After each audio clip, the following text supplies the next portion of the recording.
बादशाह अकबर की एक पत्नी थी, उसका नाम था ताज बेगम। क्या नाम था? सब लोग इधर देखो, क्या नाम था?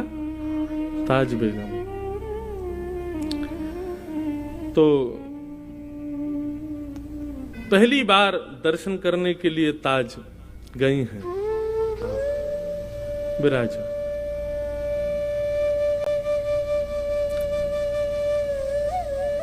बोलो वृंदावन बिहारी लाल की। बहुत ध्यान से सुनना।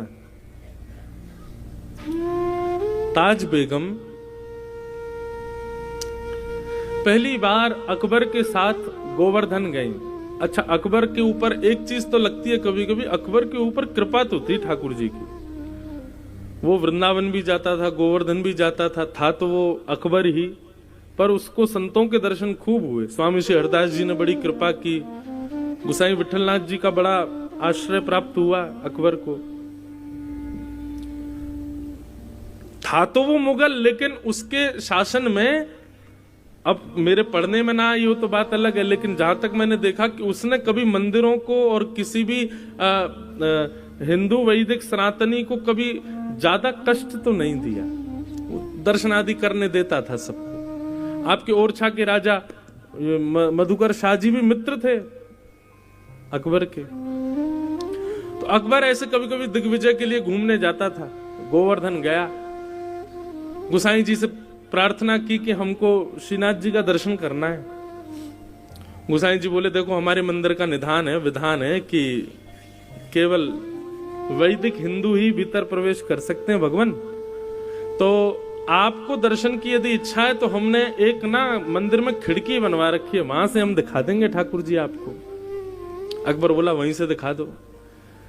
तो अकबर ने वहां से ठाकुर जी को देखा, ठाकुर जी को दर्शन करके वो चला गया। जैसे ही ताज बेगम बैठी उस खिड़की में और जैसे ही उस झरोके में से ठाकुर जी को देखा, अब तो स्थिति हो गई कि नेत्र बंद करे और वही छवि दिखाई दे ठाकुर जी की। यही पीछे जो छवि, ये गोवर्धन नाथ स्वरूप ठाकुर जी का, यही छवि दिखे। अब तो वो जहां जाए उसको वृक्षों की भी आकृति ऐसी दिखाई दे, उसको मयूरों की आकृति भी ऐसी दिखाई दे, वो रोटी भी देखे तो रोटी की आकृति भी ऐसी दिखाई दे। जहां देखे जित देखूं उतित श्याममयी, जहां देखे वहां श्याम सुंदर दिख रहे हैं। अब इसको आप क्या कहोगे बताओ? ताज बेगम का ना तो संग अच्छा, ना कुल अच्छा, ना परवरिश अच्छी, लेकिन फिर भी ठाकुर जी के प्रति प्रेम। इसको ये कहते हैं कि ताज बेगम नहीं गई है ठाकुर जी के पास, ताज बेगम का मन नहीं लगा है, ठाकुर जी का मन लग गया है ताज बेगम में। ये कहते हैं, इसको कहते हैं भगवत प्रीति। एक तो होता है हमको ठाकुर जी प्रिय लगते हैं, एक होता है ठाकुर जी को हम प्रिय लगे। ये कथा आदि इसलिए है भैया, हम लोग ताज बेगम जैसे तो नहीं है। ताज बेगम का जरूर पूर्व जन्म का कोई सत्कर्म होगा कि ठाकुर जी को प्रिय लगी, पर ये कथा आदि हम इसीलिए सुनते हैं ठाकुर जी को हम प्रिय लगे, हमें देख के ठाकुर जी रीझ जाए। ताज बेगम को खूब ज्वर चढ़ने लगा, बुखार आने लगा। बादशाह ने खूब वैद्य बुलाए, हकीम बुलाए, लेकिन कोई ठीक नहीं कर पाया। एक दिन बादशाह से जाकर के ताज बेगम ने अपने मन की बात कही, बादशाह हमारा ज्वर ठीक नहीं होगा, क्योंकि ये कृष्ण विरह का ज्वर है। जब से हम आपके साथ गोवर्धन गए और जब से हमने त्रिभंग लली श्याम सुंदर को देखा, तब से सब जगह हमको वही दिखाई देते हैं। हमें लगता है हमारा जन्म आपके सेवा के लिए या किसी और कार्य के लिए नहीं, हम उन्हीं के लिए पृथ्वी पर आए हैं। आप कृपा करके हमको वृंदावन भेज दो। अकबर ने पहले तो बहुत मना किया, लेकिन बाद में ताज बेगम की बात मान करके अकबर ने उनको वृंदावन जाने की आज्ञा दे दी। ताज बेगम वृंदावन आ गई और वृंदावन में रह करके ठाकुर जी का नित्य दर्शन करती थी। अच्छा, एक बड़ी सुंदर घटना है, ऐसी दो तीन लोगों के साथ हुई है। ताज बेगम को मंदिर में प्रवेश तो था नहीं, वो मंदिर में जाने तो देते नहीं थे। लोग बाग डरे रहते थे, अगर मुगलानी है कहीं भीतर जाकर के कुछ गलत अनर्थ कर दे तो मंदिर अपवित्र हो जाएगा, तो उसको बाहर ही रोक दिया जाता था। लेकिन उसकी भक्ति इतनी प्रबल थी कि वो दर्शन करके आने वालों से पूछती थी, श्याम सुंदर कैसे लग रहे हैं? तो बताते, बोले आज ऐसा मुकुट पहना है, आज कानों में ऐसे कुंडल पहने हैं, गले में ऐसे हार पहने हैं, ऐसी पीतांबरी पहनी है, ऐसी पजम्मी पहनी है। तो उन्हीं का चिंतन करती थी, सुन करके ऐसे ठाकुर जी लग रहे होंगे। और कभी कभी ठाकुर जी की वैसी आकृति रेत में बनाती और वहीं दर्शन कर लेती। बोले वाह श्याम सुंदर, आज आप ऐसे लग रहे हो। धीरे धीरे ताज बेगम की स्थिति इतनी ऊंची हो गई कि अब ताज बेगम किसी से पूछती नहीं थी, अपने नेत्र बंद करके अपने आप ही एक आकृति बनाती थी और दर्शन करके आने वाले से कहती थी, सुनिए आज ठाकुर जी ने नीली चोली पहनी है, आज ठाकुर जी ने गले में मोतियों की माला पहनी है, आज ठाकुर जी ने ऐसी पाग पहनी है, कानों में मत्स्याकृत कुंडल पहने हैं, हाथों में सोने के कड़ूले पहने हैं।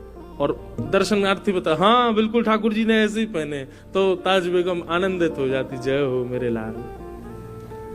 अब ताज बेगम को मंदिर जाने की आवश्यकता नहीं थी, वो नेत्रबंद करती थी और ठाकुर जी का प्रत्यक्ष दर्शन होता था। मैं कभी कभी मेरे ऊपर एक कृपा हुई ठाकुर जी की, वो सुनाया करता हूं, बहुत ध्यान से सुनिएगा बंधुओं। भक्ति की प्रधानता। कभी आप मंदिर जाया करें ना ठाकुर जी के, चाहे आप वृंदावन जाओ, चाहे आप महाकाल जाओ, चाहे आप टेकरी हनुमान जाओ, कहीं भी जाओ, ठाकुर जी आपको स्वीकार कर चुके हैं, इसका प्रमाण लेकर के जाओ। और वो कैसे कि बिना दर्शन किए पहले ही सोच लो, आज ठाकुर जी ऐसे दिख रहे होंगे, आज ठाकुर जी की जो वस्त्र पोशाक होगी वो इस रंग की होगी, आज ठाकुर जी गले में माला जो होगी ना वो मोतियों की होगी, आज ठाकुर जी के श्री अंग पर जो पुष्प होंगे वो मोंगरा के होंगे या गुलाब के होंगे या कन्नेर के होंगे। जो विचार करो, 2-3 चीजें विचार करके जाओ, उनको फिर जाकर के देखो ये आज ठाकुर जी ने ऐसा कुछ किया है कि नहीं। अगर एक वस्तु भी आपके मनोभाव से मिलती हुई ठाकुर जी ने धारण की हो तो समझ जाना ठाकुर जी आपसे प्रसन्न हैं। हमारे प्यारे गिरधर लाल जी का प्रथम जन्मोत्सव हुआ नाथद्वार में। तो नाथद्वारा में नियम क्या था कि कथा सुबह होती थी, शाम को उत्सव होता था। हम इतने व्यस्त हो जाते थे उत्सव में कि मैं नाथद्वारा श्रीनाथ जी दर्शन करने नहीं जा पाता था। पर एक बालक को हमने अपनी तरफ से नियुक्त किया था, भाई रोज तुम जाना और दर्शन करके हमको बताना आज ठाकुर जी लग कैसे रहे। ठीक है। तो सुबह सुबह उठ करके ठाकुर जी का स्नान आदि करा के उनका श्रृंगार करते, श्रृंगार करके आज जैसे पीली पीतांबरी पहना दी, सिर पर लाल पाग पहना दी, ठाकुर जी को नीली हटरी के अंदर विराजमान कर दिया। और इतने में 8:30-9 बज जाते, मैं तुरंत नाश्ता करके कथा में, वहां राजभोग आरती जब होती नाथद्वार में, उसके बाद कथा विश्राम होती थी 1 बजे। तो दर्शन में कर ही नहीं पाता था। तो पहले दिन व्यास मंच से उतर करके जैसे गया तो वो बालक खड़ा था, उसको मैंने बुलाया, मैंने हाँ भाई दर्शन कराए तुम ठाकुर जी के? मैंने कहा हाँ। कैसे लग रहे ठाकुर जी? वो ठाकुर जी ने आज पीली पीतांबरी पहनी है, सिर पर लाल पाग पहनी है, गले में मोतियों की माला पहनी है और ठाकुर जी नीली हटरी में बैठे। मैंने कहा हमारे लाल जी की नहीं, मैं कह रहा हूं श्रीनाथ जी ने क्या पहना। बोले हम श्रीनाथ जी का ही बता रहे हैं। मैंने कहा ये तो हमारे ठाकुर जी ने पहना है। बोले कि नहीं नहीं महाराज जी, श्रीनाथ जी ने भी ऐसे ही श्रृंगार किया है। मैंने कि भाई पहले दिन तुक्का लग सकता है, दूसरे दिन देखते हैं कुछ होता है कि नहीं। अब दूसरे दिन हमने ठाकुर जी को फिर कोई बढ़िया सुंदर नीली पोशाक पहनाई और आज कांच की हटरी में ठाकुर जी को विराजमान किया, सिर पर बढ़िया सोने का मुकुट धारण कराया, सुंदर श्रृंगार। अभी भी मुझको ऐसा कुछ नहीं था, मुझे बस लगा ठीक है कल मैच हो गया, आज थोड़ी होगा। कथा करने गए, कथा करने के बाद मंच से उतर के मन, हाँ भाई आज श्रीनाथ जी कैसे लग रहे हैं? बोले महाराज जी आज ठाकुर जी ने सोने का मुकुट पहना है, ठाकुर जी कांच की हटरी में बैठे हैं, ठाकुर जी ने आज नीली पोशाक धारण करी है। अब तो ये सुनकर के मेरे हाथ पांव कांपे। बस नाचने का मन करे। मैंने कहा सच बता भाई, तुम हमारे लाल जी को तो नहीं देख के आया? बोले नहीं नहीं, आपके लाल जी का मैंने दर्शन नहीं किया, मैं श्रीनाथ जी को देख के आया हूं। मैंने कहा चल 2 दिन तो मिल गए। मैंने कि कुछ ठाकुर जी संकेत तो नहीं कर रहे? बोले पता नहीं महाराज जी। तो हमने क्या किया, अगले दिन मैंने कि आज ठाकुर जी को ऐसा कुछ पहनाऊंगा जो मैच ही नहीं होगा। हमने अपने लाल जी को सेहरा पहना दिया, दुल्हा बना दिया। मैंने आज दुल्हा बन के दिखा। सेहरा पहनाया, सफेद पोशाक पहनाई, लाल चुनरी उड़ाई, वो लाल पटका पहनाया ठाकुर जी को, बहुत सुंदर श्रृंगार। और आज ठाकुर जी मोतियों की हटरी में विराजमान किए। अब मेरा कथा में मन नहीं लगे, मुझे यूं लगे कब कथा पूरी हो मैं उससे पूछूं आज क्या पहना है। कथा विश्राम हुई। विश्राम होते कौन प्रणाम कर रहा है, कौन माला पर, मुझे कुछ नहीं, मुझे वही दिख रहा था। मैंने जल्दी आए इधर। मैंने कि सही सी बता, आज ठाकुर जी ने क्या पहना है? बोले आज तो ठाकुर जी दुल्हा राजा बन के बैठे हैं। मैंने कहा जय हो, बोल श्रीनाथ प्यारे की। उस समय की स्थिति में व्यक्त नहीं कर सकता हृदय से। इतना रोना आया, इतना ठाकुर जी को हृदय से लगा के आनंदित हुए कि जय हो ठाकुर जी। आज ऐसा लगा कि मानो उत्सव आपने स्वीकार किया। हम अपने ठाकुर जी का श्रृंगार करते और वो श्रृंगार अपने आप वहां श्रीनाथ जी का भी वैसा ही होता। यह है भक्ति। और ऐसे स्वीकारीकरण ठाकुर जी व्यक्त करते हैं। तो आप कभी कभी वृंदावन आते हैं, पहले ही सोच लिया करो बिहारी जी आज अगर आपने ऐसा कुछ पहन रखा होगा तो हम समझ जाएंगे आप हमसे प्रसन्न हो। और सही माने संग में 2-3 लोगों को रखना संभालने के लिए। यदि आपने जैसा सोचा वैसे ठाकुर जी दिख गए तो हो सकता है अटैक भी पड़ जाए, आपको बच नहीं पाओगे। कई 2 लोग चाहिए होंगे, भाई हमको संभाल लेना तुम कैसे भी, क्योंकि लगेगा कि वाह ठाकुर जी आज तो श्रृंगार मानो मैंने ही किया है आपका। तो ताज बेगम के साथ ऐसा होने लगा कि पहले तो वो पूछती थी कि ठाकुर जी कैसे दिख रहे हैं, और वैसी आकृति बनाती थी और उस आकृति का दर्शन करती थी। पर धीरे धीरे उसके मन में, अब वो जैसा मन में विचार करती थी और दर्शनार्थियों से पूछती थी कि ठाकुर जी आज ऐसे दिख रहे हैं क्या? सब कहते बोले हाँ ऐसे ही दिख रहे हैं। ताज बेगम खूब नाचती। ताज बेगम का एक पद है मुझे बहुत प्रिय लगता है, सुनो दिल जानी मेरे दिल की कहानी। मुगल थी ना इसलिए मुस्लिम शब्द है, उर्दू शब्द है उसके पद में। सुनो दिल जानी मेरे दिल की कहानी, तेरे हाथ हूँ बिकानी, तेरे हाथ हूँ बिकानी, बदनाम भी सहूंगी। सुनो दिल जानी मेरे देव पूजा ठानी में, नवाज हूँ भुलानी तजे, कमला कुरान तेरे गुणन गहूंगी मैं। सुनो दिल जानी मेरे दिल की कहानी, तेरे हाथ हूँ बिकानी, तेरे हाथ हूँ बिकानी, बदनाम भी सहूंगी। सुनो दिल जानी नंद के कुमार कुर्बान तेरी सूरत पे, नंद के कुमार कुर्बान तेरी सूरत पे, हो तो मुगलानी हिंदुआनी हूँ रहूंगी।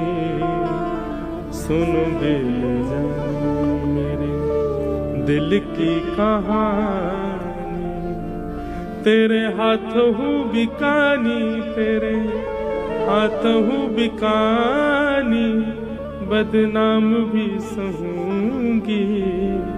सुनो दिल जानी सांवला सलोना सिर ताज सिर कूले दिए सांवरा सलोना, सिर ताज सिर कूले दिए तेरे नेह दाग में निदाग हूँ रहूंगी।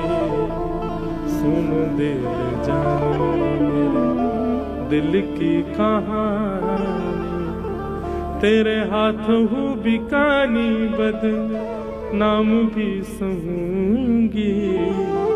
सुन दिल जाने। ये बादशाह अकबर की पत्नी ताज बेगम, उनका जो शरीर शांत हुआ ना, वो कथा भी बड़ी विलक्षण है।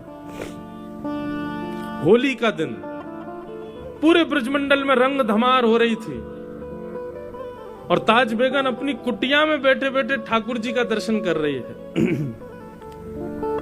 लेकिन आज के दर्शन में यह था कि सब दिख रहे हैं लेकिन उसको ठाकुर जी नहीं दिखाई दिए।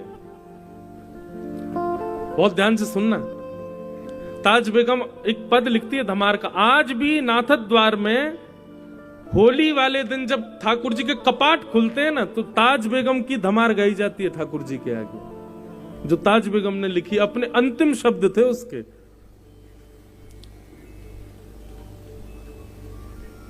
मुझे याद नहीं है पूरी धमार, पर बहुत बहुत अच्छी धमार है वो।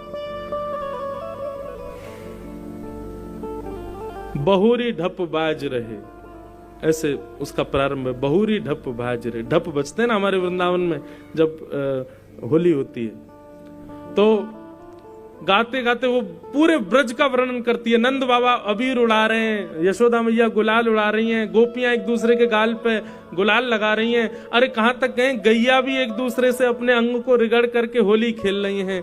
ग्वाल बाल सब यमुना जी में कूद रहे हैं। इस प्रकार पूरे ब्रज का दर्शन करते हुए अचानक लिखते लिखते वो रुक गई। 5-6 पंक्तियां लिख दी, लेकिन अभी तक ठाकुर जी नहीं दिखाई दिए उनको, सब दिख गए। सबके वर्णन करते करते करते करते करते तभी ताज बेगम के मनोभाव में दर्शन दिखता है कि असंख्य गोपियां सुंदर गुलाल अबीर उड़ा रही हैं। गुलाल के एक जैसे मानो कोहरा जैसे पड़ता है, ऐसे गुलाल का कोहरा पड़ रहा है और उसमें मधुर मोर पिच्छ दिखाई दे रहा है। थोड़ी सी ठाकुर जी की वंशी दिखाई दे रही है। नीलांबर ठाकुर जी लाल लाल गुलाल के बीच में से जैसे ही निकल करके आए, ताज बेगम को लगा मानो प्रत्यक्ष ठाकुर जी सामने आ गए। और वो दर्शन करते ही आधा अधूरा पद लिखा था, वहीं ताज बेगम के प्राण निकल गए। तो वर्णन करते हैं ताज बेगम अपना पद पूर्ण नहीं कर पाई और उनके प्राण निकल गए। तो जो अधूरी एक पंक्ति रह गई थी ना, उस दिन जिस दिन ताज बेगम के प्राण निकले, उस दिन आकाशवाणी हुई वृंदावन में और स्वयं श्री राधा रमन लाल जी ने अंतिम पंक्ति पूरी की। नृतत आवत ताज के प्रभु, गावत गीत धमार। ये ठाकुर जी की पंक्ति। सब रस चर्चाएं बंधुओं, सबके समझने के वश की बात नहीं, पर अद्भुत है।